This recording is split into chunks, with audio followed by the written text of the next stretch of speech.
to open the lecture if you want. So we have only one statement in front. Thank you very much.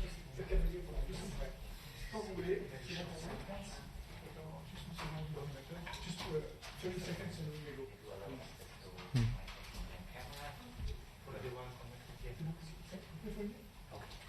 When you want, sir. Is it okay? Can we start? Yeah. Okay. I will open the floor. I will open the press conference and then.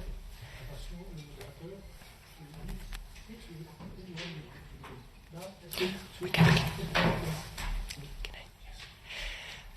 Good afternoon, everybody, and welcome to this press conference after the latest round of the trilogue talks on the future rules that would govern the EU farm policy after 2020.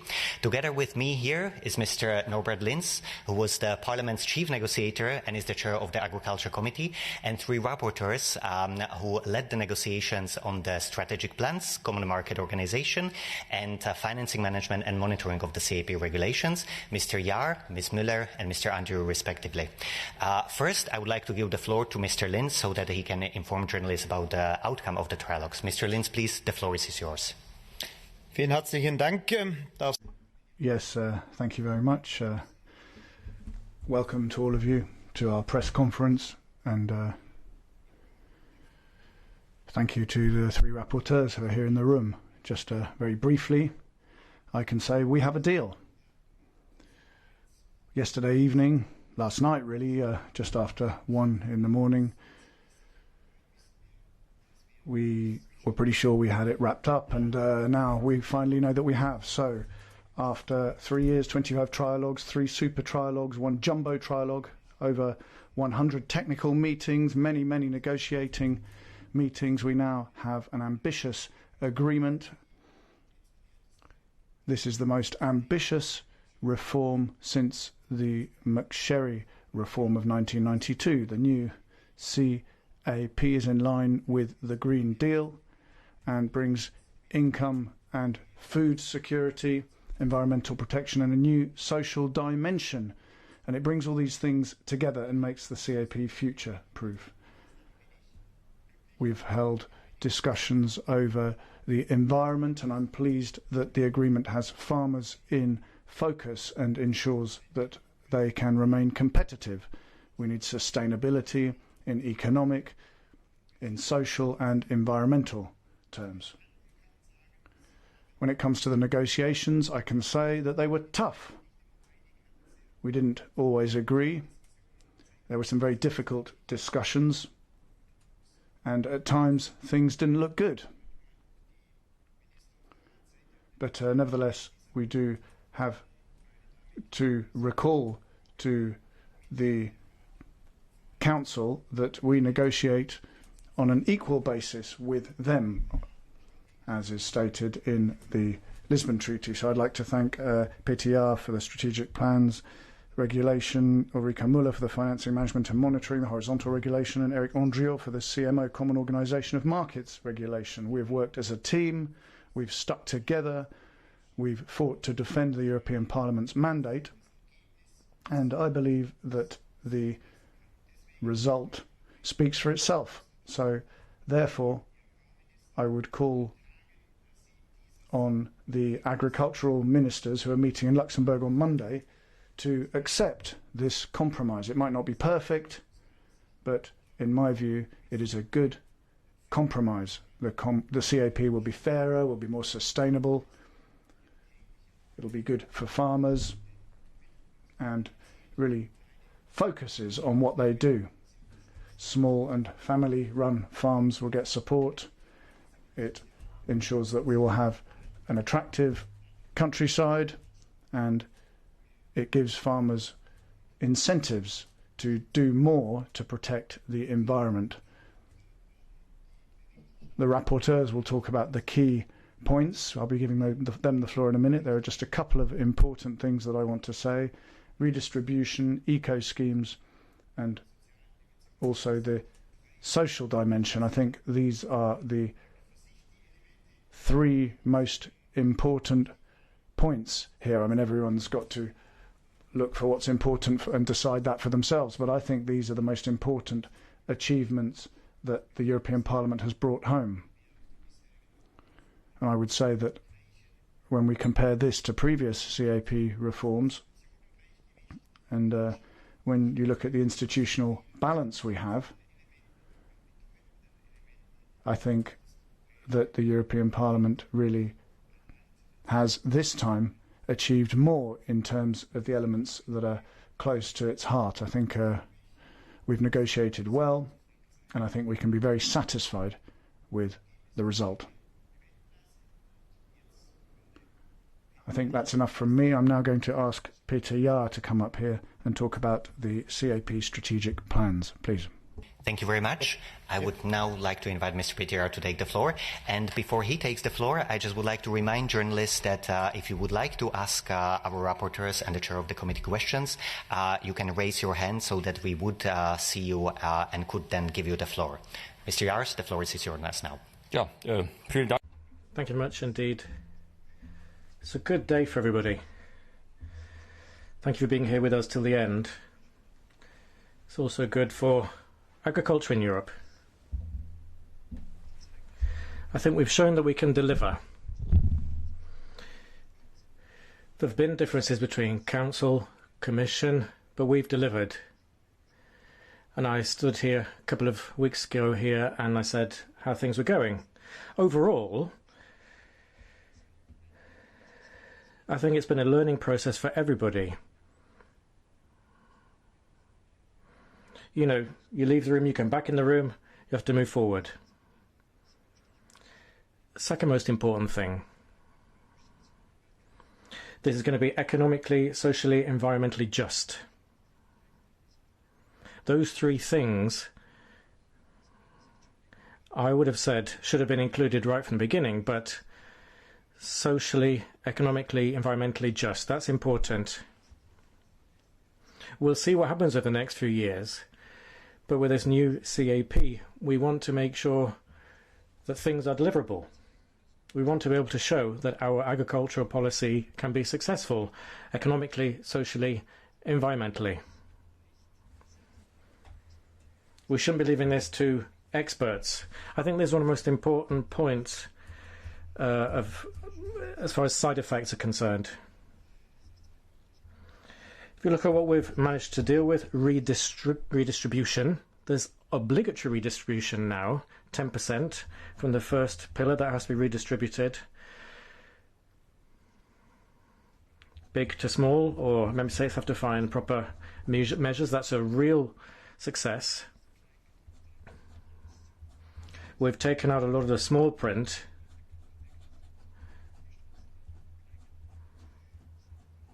So we've had I think all of this is a good start for us to be building on. New eco schemes, 25% on average. Then we have a bit less in the learning phase. So 5% change over the full period. We'll get to a point, I think, where we see member states will say we only planned 25%. And they'll be saying maybe that there wasn't enough money. That might be a side effect. Good compromise, I think, between conditionality, what farmers have to do for that payment, and eco schemes. I think that's proof that this basic payment can be environmentally friendly. So that's to start off with. So we did all this on time, and we have until 2023 transition period, and member states can hand in their strategy plans on time. They have them approved. That is the most important implementation tool, those national strategy plans. So hopefully those will be very successful in future. Thank you very much. And now I would like to invite Ms. Miller to take the floor.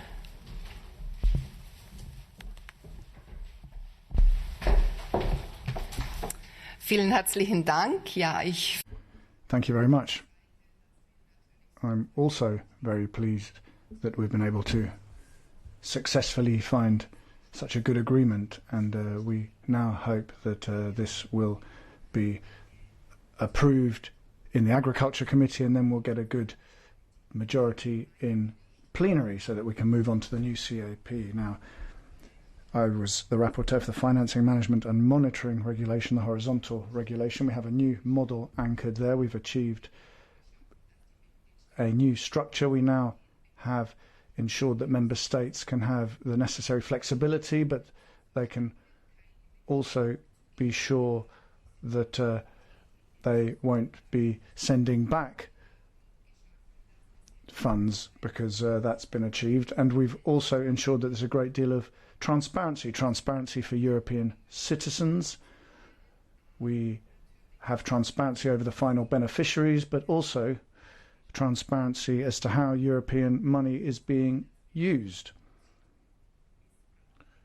And we will be able to more effectively fight fraud and corruption. That was an important achievement. We've been discussing the new agriculture reserve today, and I think that's been a very successful outcome for European farmers because we have ensured that we won't be filling up the funds available by rolling funds over. It's money that will come from the budget, and that means that money can be paid out to farmers as of the year 2023.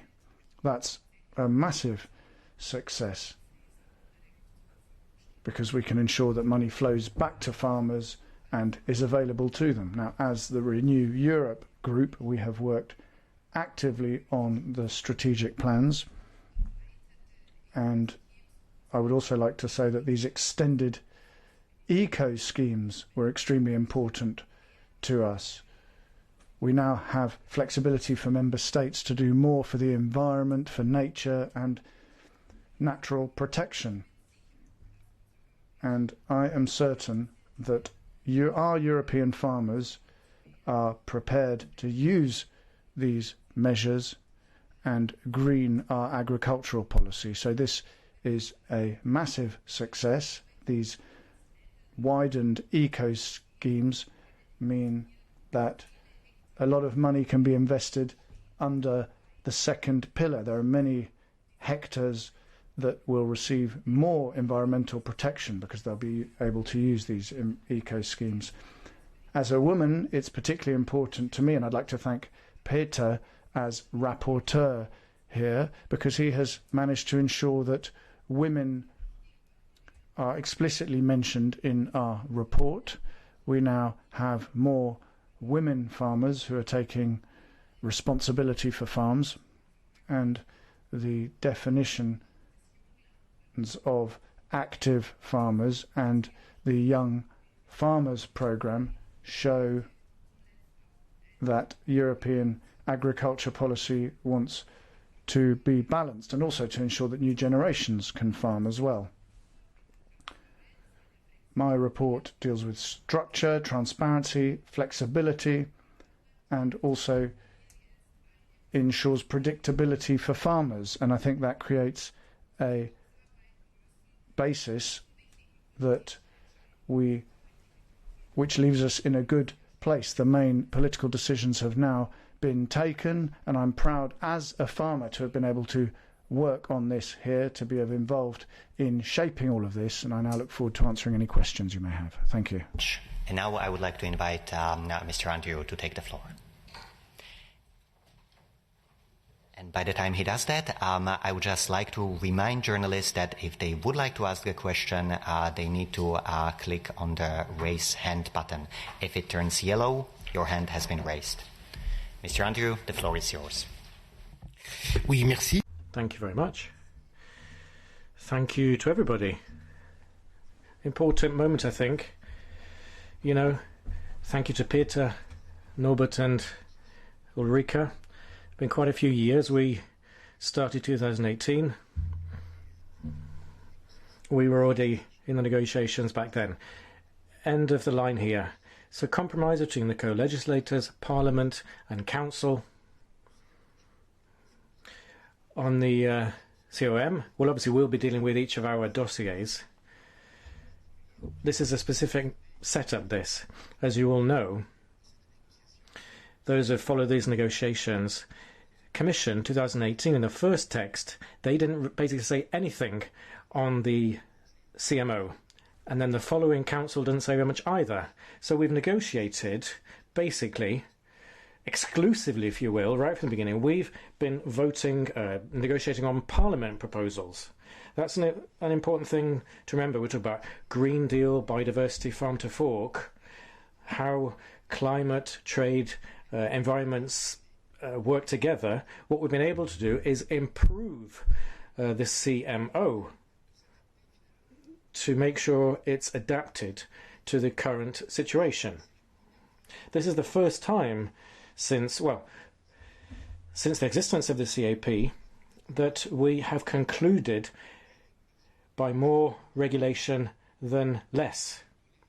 It's important to remember this when you look at the results.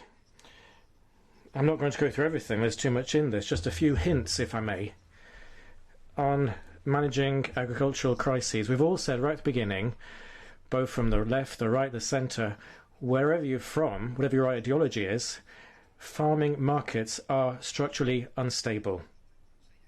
I think Council also listened to what we had to say here.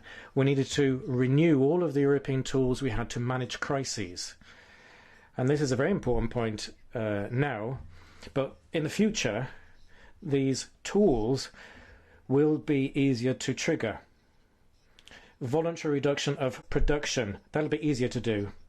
We've enlarged observatories to all farming sectors to be able to intervene as quickly as possible and not wait until the crisis gets bogged down.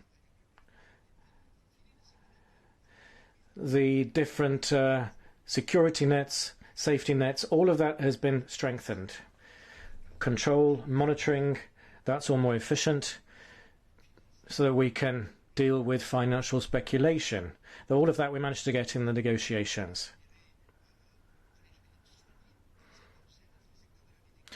One thing we focused on was the viticulture sector. As you can imagine, we've gone up to 2025. We've extended planting permissions. We've looked at alcohols which are fully alcoholic, less alcoholic. We've looked at human health, consumers' health, as far as information is concerned, labels, as far as energy, values, ingredients, nutritional ingredients, all of that has to be there on labels for consumers. That's quite a big point. Technical point here, bulk wine prices. We managed to deal with that, even though, as I said, it's quite technical and very important for the sector. And obviously they're very grateful. Pesticide residues as well, huge point for the CMO report. As you know, too many products that are imported into the EU, there is still a risk of pesticides which are banned here. That's unacceptable. Right from the beginning, we said in the CMO, and this is what the Council had basically refused, even though all of this was perfectly possible. So we've come to this compromise, but it was at our behest. And we wanted the Commission to get involved so that in months to come in farm to fork, if this question comes up, tolerances, pesticides being imported, we wanted to be able to deal with that at the European level. So there's a commitment, very clear commitment. There's a binding statement from the Commission. That's what we managed to obtain, and that'll lead to real results. Producers' organisations will allow all sectors to be able to manage their volumes of geographic indicator products for ham, wine and cheese. That will be broadened out to all sectors for all areas of the EU. And finally, to finish, sustainability and chains, all the different actors in production they will be able to be exempt from competition to be able to improve animal health, for example. On organic milk, prices will be followed up on. So all of that, huge amount of questions we looked at during the negotiations. But just to say, we started basically with nothing, but we managed to get a huge amount for the 12 million farmers in the EU, but also for European citizens and biodiversity, the environment. Thank you very much, everybody. Thank you very much. And I would like to invite journalists to take the floor. So first, Mr. Marek Majewski from DPA. Marek, could you please press the speak button?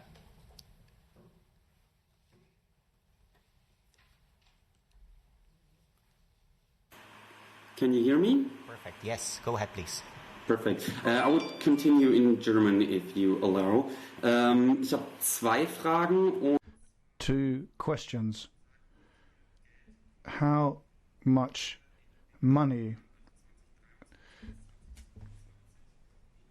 will go into eco schemes during the years 2023 to 2027, and to what extent will foreign, so third country seasonal workers benefit from conditionality? Thank you.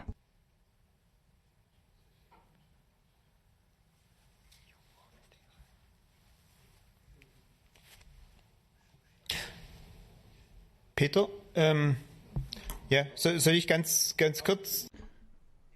Dann mache ich die. Shall I briefly respond? Okay, well, I'll deal with the first question. Money in eco schemes. We agreed on 25%, so we're looking at around about 50 billion over the 5 years. We're already in the financing period, so you have to take out 2021 and 2022. So we're looking at a minimum of 48 billion if you look at this 5% flexibility that Peter mentioned earlier. So if you take that off, 48 billion. The council started with 3 times 20%, so, and there would have been 3 years without a minimum level. The council began with 24 billion level, with an upper level of 40 billion, and we started with a level of 60 billion, and we've now, and as the Parliament, and then we've ended up with between 48 and 50 billion. So I think that shows that the Parliament has negotiated very effectively. Social conditionalities, Peter, please. Well, yes, thank you very much for the question. Yes, we talked about a social dimension, and let me begin by telling you about the starting point. In the Parliament, we had a major interest in ensuring that there was a social dimension in agricultural policy. We know that not everything's perfect there, so we wanted to introduce it.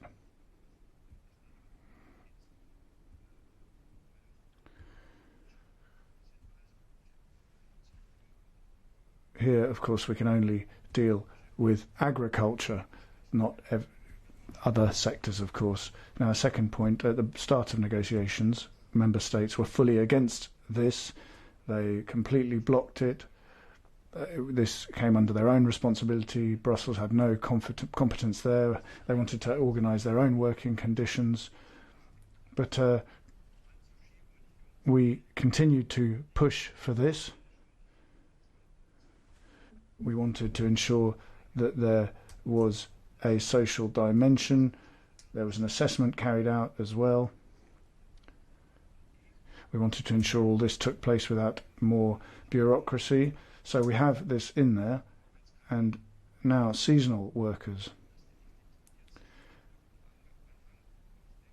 They're not included specifically, but when the social dimension is actually implemented,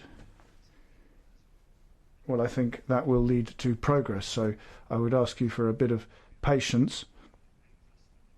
This is the first time that we have got this in. At the beginning, when we discussed the social dimension with other colleagues, we thought we're never going to get this through. So this is a massive breakthrough for agricultural policy, and I would ask you for a bit of patience. Let's get this started and then the next reform will come, and obviously we have continual dialogue and analysis being carried out, and things will continue to improve, I think. Thank you. Pardon, très rapidement. Very briefly, on the social dimension, what I can say here, this was the priority for the Social Democratic group, and I'd like to pay homage to everybody, obviously main rapporteur here, but on this specific issue, there really was nothing. And now for the first time in a reform of the CAP, we have social conditionality. 23, 24, 55, I think this is a good compromise. So we can be proud. I can see here, on behalf of the group, Marianne Scholl as the ambassador, and obviously with Peter Jahr, we managed to get social conditionality in. So thank you to those involved. Vielleicht darf ich auch noch kurz ergänzen zur sozialen. If I may say, on the social dimension, yesterday we were talking about including foreign seasonal workers. This isn't an easy topic. Apologies, the microphone isn't working properly. If we get a new study, and if we can evaluate all the data that we already have, I think we can see from member states that social dimension has been adopted and is sustainable, economically sustainable and environmental. So as I said, we need a little bit of patience.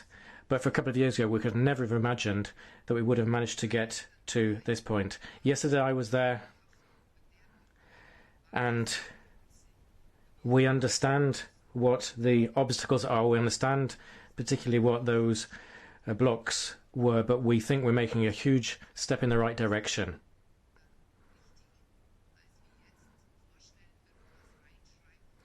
Before we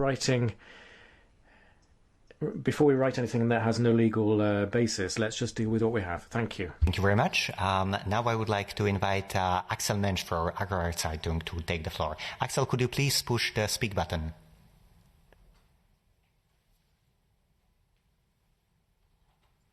Hallo? Perfect. Go. Gut.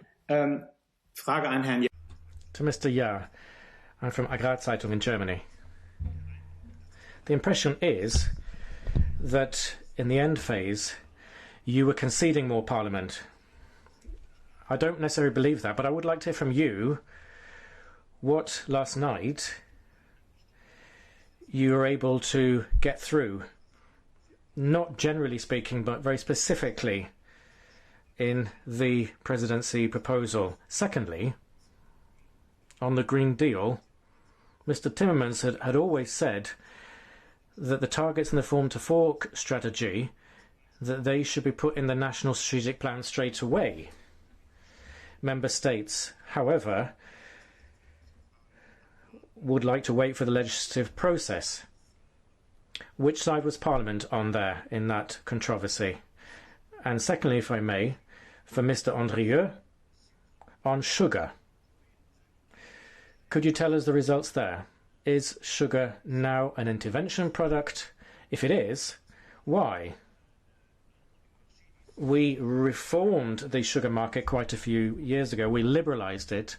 Why are we going the other direction now? Thank you. Gut, die erste Frage lässt sich, vielen Dank für die Frage. Die erste. Thank you very much indeed for that first question. Very briefly, the conflict points, well, why we had to postpone things at the previous trilogue? Well, ring fencing, we'd already said we have to make sure that the countries are on board, but we had a final offer and we said 25%. That's the middle point. So we wanted to have, we're open with 150 percentage points. I have to say, the final offer was just not possible. But not with a minimum requirement. You know, depending on the calculation, we were at 80 points or even fewer. Now we have 25%. That's in, and then for the 2 years, the first 2 years, we have minimum 20%. So there's 5% wiggle room. But all member states have shown that they will be getting to 25% at some point. Minimum 20% first couple of years. So the whole period, there will be a maximum of 5% lacking. So when you get to 20%, then 5% has to move over to the next few years. So even in the most negative sense, we asked for 25%, we got 20%. So it's a huge success. And mathematically, I'd say it's a huge success, especially when you look at the initial Parliament position. So that's clear. Second point, difficult point. We had the redistribution payments, 10% obligatory. The council offered where they wanted to sort of try and do away with this for member states to be able to decide themselves. You know, if they saw their own farming structure and saw everything was okay, then they wouldn't need this. But we couldn't accept that. Here we have this mandatory nature of this redistributive payment. There are other measures that could have come to this point, but that would have had to go through the Commission, approved by them, and have to be in the national strategy plans. So those are the basic points of conflict. I would say, in the most important points, you have to make a little bit of movement from Parliament.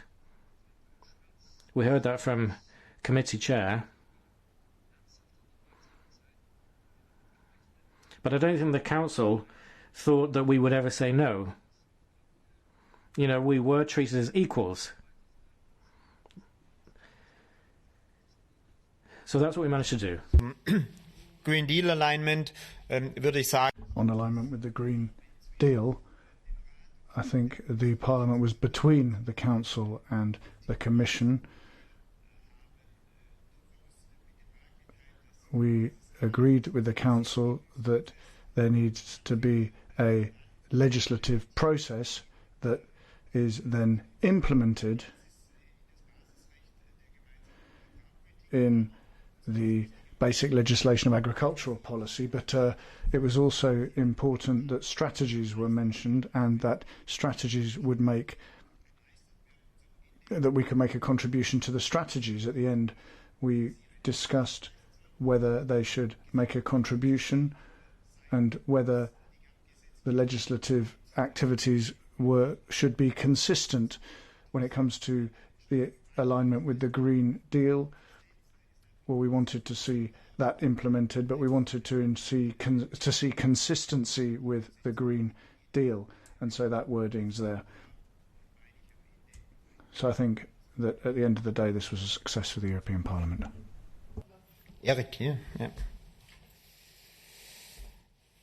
Merci, Norbert. Thank you, Norbert. So, on sugar interventions and Article 11, as you're aware, at the start, the Parliament wanted to intervene on 4 products: chicken, sugar, ovine and porcine products. Now, we, at the end of the day, abandoned the other 3 products to focus on sugar, because that's the sector which has suffered economically after quotas were got rid of. And so we discussed this a great deal. This is something that re-emerged during several trialogues, and eventually the Council said that there was a blocking minority to ensure interventions on sugar So we had to find a compromise on that because obviously we're co-legislators, and if there's a blocking minority we can't do anything. So we signed a common statement, Council, Parliament, State, Commission, taking account, noting a study that's going to take place in the autumn 2021, and this study will be crafted by a high-level group and will come up with ways in which the sugar sector can be supported. So that's what's in the common statement.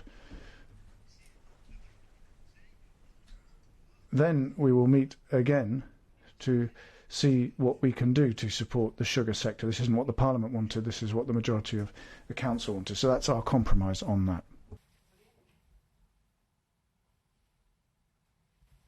Vielleicht noch mal die If I may, let me just add something on alignment with the Green Deal. So you've got the Green Deal and the Paris Agreement, and for our group this was an important aspect, as it was for the chair of the Environment Committee, and we had a constant exchange with the Environment Committee to ensure that we could have majorities for what we agreed. And I think the basis that we've found with the wording that the chairman mentioned is very good and is very important, and it will be received very positively from our side. So I think the Parliament has achieved what it wanted to with the wording, and I think we can be proud of that. This will be good for European citizens, because European citizens want to see more environmental protection, more climate protection, and all of this now needs to be implemented in the future CAP. Now I would like to give the floor to Amélie from Mediapart. Amélie, could you please push the speak button? Yes, hello. Can you hear me? Yes, go ahead. Okay, great. Sorry, je passe en français. Sur le 180. On 188B, which Mr. Andrea mentioned earlier, I would say, why didn't you get that into the CAP? Why is that just a promise from the Commission? And I wanted to know who was against that. Was it the Council? Was it some member states who were against having this commitment in the CAP? And then I have a second question on the Green Deal. Could you give us an example of measures that have been introduced into the CAP which are in line with the ambitions of the Green Deal? Because we have the Green Deal roadmap, we have Farm to Fork, and we have these strategies, but we don't really see how the CAP has changed. How has it integrated these Green Deal ambitions? Can you give us a clear example? Thank you. Merci de la question. Alors, sur le 188. Thank you for the question. Now, 188A, excuse me, you know this is an important article for the European Parliament. What was agreed, and we agreed on that, was that all the Parliament's amendments which were not compatible with the CMO, well, we agreed to take those out of the text and put them in a common statement, which is what we did. As I mentioned earlier, we worked on European Parliament amendments. So we decided on this common statement to ensure that the Council, EP and Commission, so the European institutions, would provide the elements to push forward rules within the WTO. Now, when it comes to 188A, we, as the Parliament, didn't think that that was incompatible with WTO rules. I'm not going to go into technical details. I don't think it's the right place or time for that. But it wasn't compatible with WTO rules. And we, therefore, believed that it was important to stop tolerating the import of pesticides that had negative effects on the environment. The Council was against this from the start. And this is perhaps the worst, the bitterest aspect that remains, because, which is, I mean, I don't really understand why they were against that. Ministers, I think, almost unanimously, apart from the ministers of Poland and France, who supported us, couldn't agree to the Parliament's position, and I don't know why. Because this is a major thing for farmers, for citizens, and also for biodiversity and the environment. So I'm left wondering what happened, but there was this massive majority against the Parliament, but the Parliament wanted to maintain that amendment. All political groups wanted to maintain it because this was something that would show respect for our farmers. I mean, we want to increase our standards in the European Union, fine, but we can't have foreign products not being subject to the same standards as European products. So we were blocked there, and therefore the Parliament made a proposal to try and unblock the situation. We didn't want to put 188A in the common statement, but instead we put it in a unilateral statement from the Commission, which will deal with it as part of the Farm to Fork strategy. So we've got two statements, one which commits the institutions to revisit WTO rules, and then a unilateral statement from the Commission, which commits the Commission to deal with this issue of the import of pesticides that damage the environment as part of the Farm to Fork strategy. So they're the two elements that emerged as part of a compromise, even though I would have preferred them to be part of the WTO. Thank you. The WTO part. Thank you. Zur Frage, ne, Beispiel. Examples then on the Green Deal. I'll give you a very long list as to where the new CAP is compatible with the Green Deal, the targets they're in. As far as conditionality is concerned, covered soils, so that carbon can be taken up, make sure that there is that soil cover, or laying fallow, or crop rotation. This is another element to deal with humus. And then on the eco schemes, member states can take carbon measures, so extra humus, extra coal taken up in the ground, laying fallow. That also obviously contributes to strengthening diversity.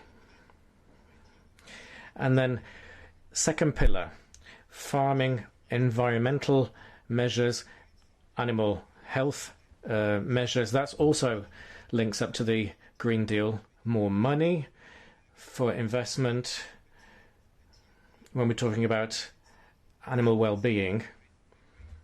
All of that will contribute to achieving Green Deal targets. And obviously the list is quite long. Thank you very much. Now I would like to go give the floor to Fabio. Fabio, could you please push the speak button?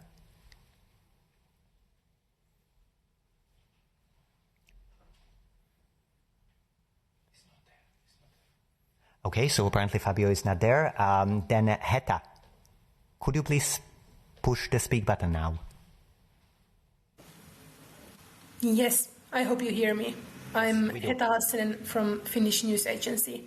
I have two questions. First, I would like to ask about the flexibility. Certain member states, as Finland, have asked that there should be flexibility between the direct payments and the rural development budget when it comes to the eco schemes and climate actions. So is there going to be flexibility between those two? If a member state puts a lot of money to climate and environment actions in the rural development, will they have some kind of flexibility in the direct payments part? That's the first question. Second question is about peat and wetlands. So on Commission press release, they said that there is going to be the condition that all peatlands should be protected. Could you please elaborate a bit more how the peatlands will be handled? Thank you.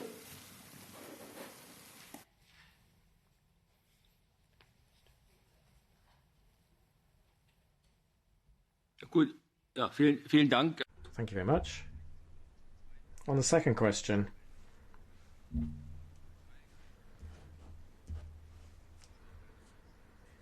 this is part of conditionality, protection of peat and wetlands. We say that they have to be protected. 2025.